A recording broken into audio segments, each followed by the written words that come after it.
Did Jayson Tatum just get the most brutal wake-up call of his career? Jayson Tatum's path just hit a wall that no amount of highlight reels or all-star nods can soften. And it came in the form of a blunt, sobering reality check from someone who knows the pain and pressure all too well. Dominique Wilkins, the Hall of Famer who once had his entire legacy written off after a torn Achilles, didn't come with words of comfort. He came with a warning, a challenge even, that cuts through the noise. This won't be about talent, it'll be about obsession. For Tatum, who's been the face of Boston's future, this injury isn't just a setback. It's the moment where he either evolves or fades. And if he thinks his journey so far has been tough, he hasn't seen anything yet. Because as Wilkins made crystal clear, it's not just about coming back. It's about coming back better, or risking never being the same again. Can Tatum handle the pressure that crushed legends before him? Dominique Wilkins didn't just bounce back. He rewrote what people believed was humanly possible after an Achilles rupture. At 32, an age when most players are slowing down, Wilkins faced what many still consider the most unforgiving injury in sports. Critics wrote his basketball obituary before he even left the hospital. He was mocked, doubted, practically erased, but instead of folding, he weaponized that doubt. 9 months of punishing, twice daily workouts, newspaper clippings from skeptics, taped to the walls like war trophies. He didn't just return. He dropped 30 points per game the very next season and finished 5th in MVP voting. That's not just a comeback. That's a declaration of war against limitations. And now, he's staring Tatum in the face with one message. You will only survive this if you learn to suffer. The question is, will Tatum treat this rehab like a formality or like the fight of his life? Why Dominique's message isn't about the injury. What Wilkins told Tatum wasn't just a tutorial on healing. It was a psychological gauntlet.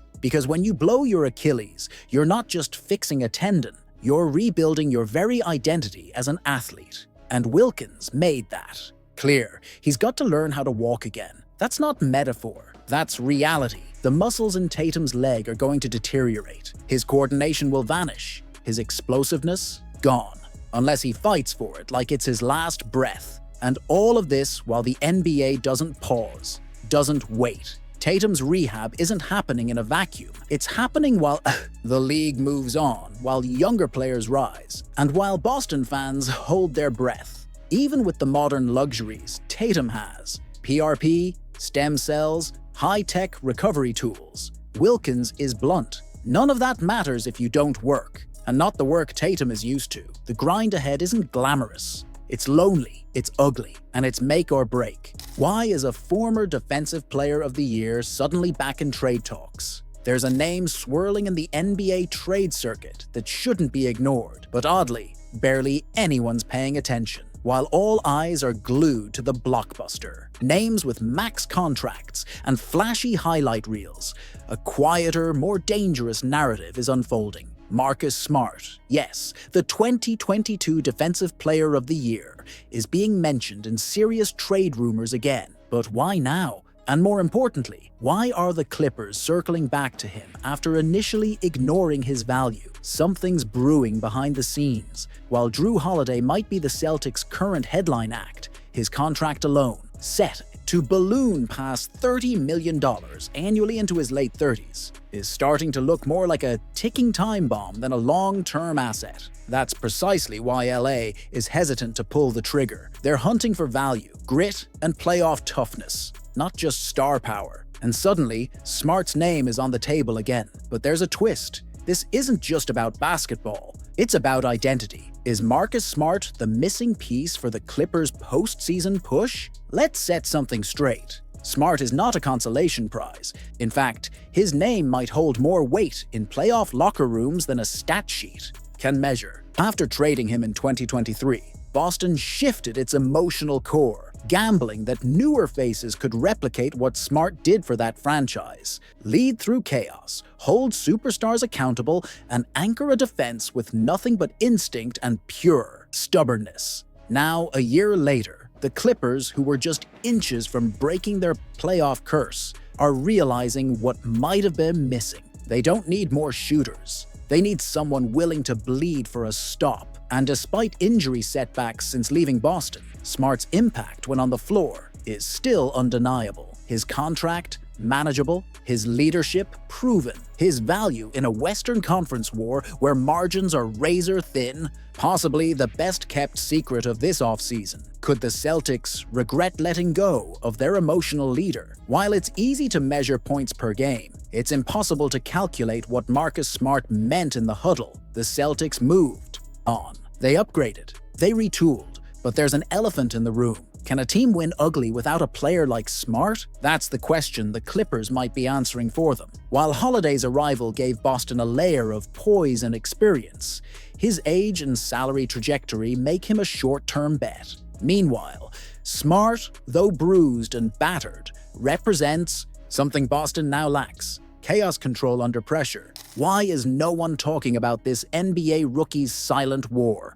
In a league obsessed with instant stardom and viral dunks, what happens when a first-round pick gets buried behind the spotlight? Baylor Shireman is living that question right now, and his story is quietly turning into one of the most intriguing subplots in Boston. Drafted 30th overall by the Celtics, he wasn't just a late pick. He was a calculated investment. But instead of walking into opportunities, he found himself parked at the end of the bench, watching veterans eat up the minutes he spent his whole life working toward. Now, here's the real twist. Instead of pouting, Shireman's flipped the script. He's weaponizing that bench time. And if you're not paying attention, you're missing the birth of a player with a chip on his shoulder the size of Nebraska, in a system that often forgets rookies even exist, especially under a coach who literally told him, "I don't like rookies." How does a kid from a 4,000-person town plan to break the silence? Is Shireman secretly building Boston's next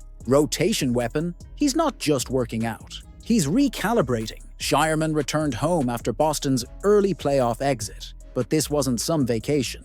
While most fans were still processing the second-round heartbreak, he was already tweaking his shooting mechanics, studying game footage, and fine-tuning his body. And here's where it gets serious. He's not just improving as a shooter, he's working on change-of-pace drives, finishing through contact, pulling up from NBA range, and tightening every little detail that kept him off the court last season. What's really driving this transformation? The clear disrespect he felt during the draft process. Watching lesser-known names leapfrog him, feeling the sting of being called a fringe guy, and knowing damn well that the only reason Boston even had the chance to take him at 30 was pure luck. Shireman didn't come into the league with buzz, but he's building something way more dangerous: urgency. And this summer league won't just be a showcase, it's looking like a statement. What did Boston almost lose on draft night? Let's rewind. 1 year ago, Baylor Shireman sat in a Nebraska sports bar with his family, surrounded by beer signs, wings, and the suffocating anxiety of possibly slipping into the second round. Teams from 23 to 29 flirted with picking him, but passed. He watched as unfamiliar names popped up on the TV while his supporters whispered, "Who?" around the room. The Celtics had given him a promise, but promises mean nothing when teams start playing the game.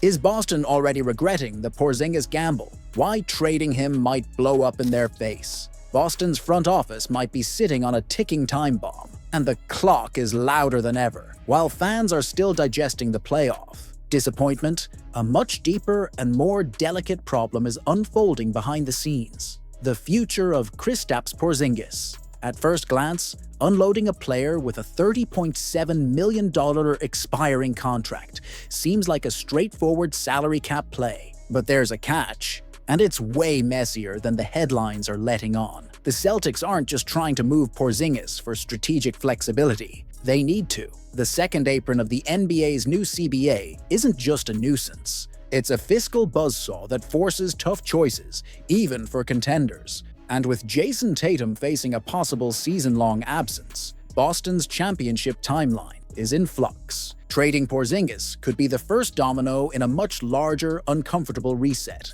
and not every team is eager to help them out. What are GMs whispering behind closed doors? Porzingis averaged an efficient 19.5 points with nearly 7 boards per act. game last season. That should be a slam dunk trade chip, right? Wrong. NBA executives aren't buying the stat sheet narrative. They're spooked, not just by his postseason disappearance due to a cryptic illness, but by a career littered with medical question marks. For all his floor spacing ability, the league knows Porzingis is one misstep away from becoming an unmovable contract. What's worse? Boston may have to attach draft picks just to get rid of him, and that's the part fans aren't ready for. In private circles, rival execs are already calculating how desperate Stevens will get. If Boston wants out of the second apron badly enough, they might be willing to sell low. That's the leverage other teams are waiting to pounce on, and it could leave Boston with less than nothing in return. There's another layer to this.